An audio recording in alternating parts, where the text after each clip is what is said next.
जय श्री हरि। आइए शुरू करते हैं माघ मास का दूसरा अध्याय। माघ शेष महीने में राजा के ऐसे वचन सुनकर तपस्वी कहने लगा कि हे राजन, भगवान सूर्य बहुत ही शीघ्र उदय होने वाले हैं, इसलिए यह समय हमारे लिए स्नान का है, कथा का नहीं। सो आप स्नान करके अपने घर को जाएं और अपने गुरुजी श्रेष्ठ वशिष्ठ जी से इस महात्म को सुने।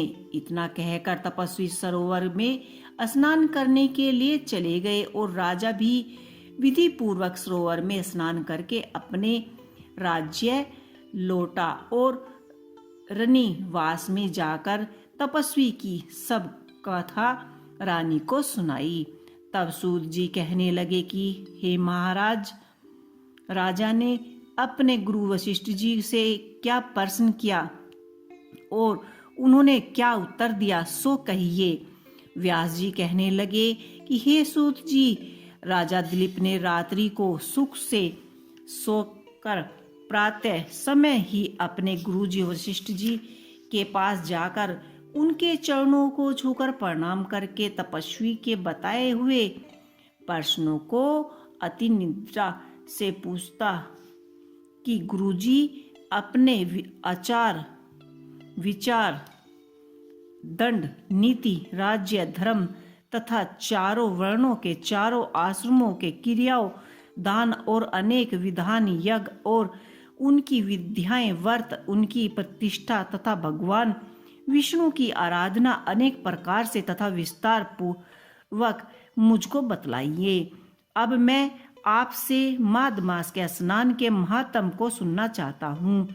सो हे प्रतिबंधी, नियम पूर्वक इसकी विधि मुझे समझाइए। गुरुजी वशिष्ठ जी कहने लगे कि हे राजन, तुमने दोनों लोकों के कल्याणकारी वनवासी तथा गृहवासी के अंत करने को पवित्र करने वाले माघशीष माह के महात्म को सुना है। माघशीष के स्नान के बहुत ही सुंदर प्रश्न किया है आपने, मगर राशि के सूर्य के अनेक पर माघ मास में स्नान का फल गो, भूमि, तिल, वस्त्र, स्वर्ण, अन्न, घोड़ा आदि दानों तथा चंद्रनीय और ब्राह्मण कुछ व्रत आदि से भी अधिक होता है।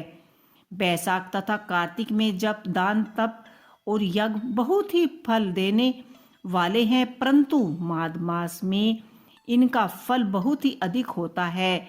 माघशीष मास में स्नान करने वाले पुरुष राजा और मुक्ति के मार्ग को जाने वाले होते हैं। दिव्य दृष्टि वाले महात्माओं ने कहा है कि जो मनुष्य माघ मास में सकाम या भगवान के निमित्त नियम पूर्वक माघ मास स्नान करता है, वह अत्यंत फल देने वाला होता है। आपको शरीर की शुद्धि, प्राप्ति, ऐश्वर्य तथा चारों प्रकार के फलों की प्राप्ति होती है। अदिति ने 12 वर्ष तक मकर संक्रांति में अन्न त्याग कर स्नान किया। इससे तीनों लोकों को उज्जवल करने वाले 12 पुत्र उत्पन्न हुए। माघशीष मास में स्नान करने से रोहिणी सुभाग, अरुधनिदिति दानशीला हुई और इंद्रणी के समान रूपवंती होकर प्रसिद्ध हुई।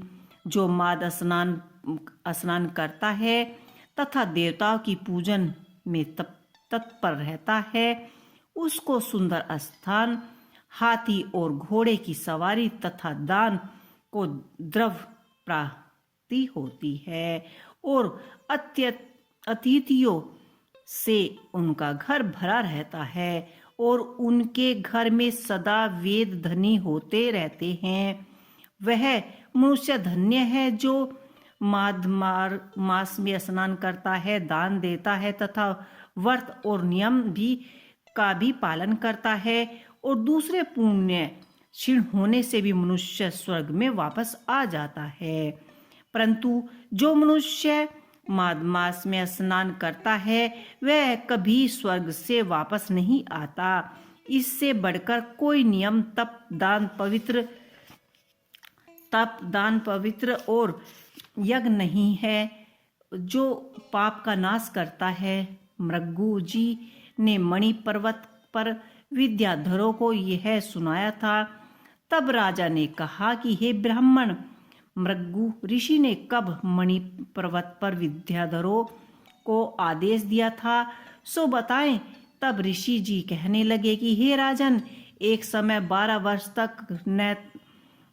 वर्ष तक वर्षा न होने के कारण, सब प्रजा क्षीण होने के कारण संसार में बड़ी उद्विग्नता फैल गई। हिमाचल और विंध्याचल पर्वत के माध्यम का देश निर्जल होने के कारण श्रद्धा, तप तथा स्वादिकता सब कुछ छूट गया। सारा लोक विपत्तियों में फंस गया और प्रजाहीन हो गया। सारा भूमंडल फल और अन्न से रहित हो गया और विंध्याचल से नीचे बहती हुई नदी के सुंदर वृक्षों से आच्छादित अपने आश्रम से निकलकर श्री मृग ऋषि अपने शिष्यों सहित हिमालय पर्वत पर गए।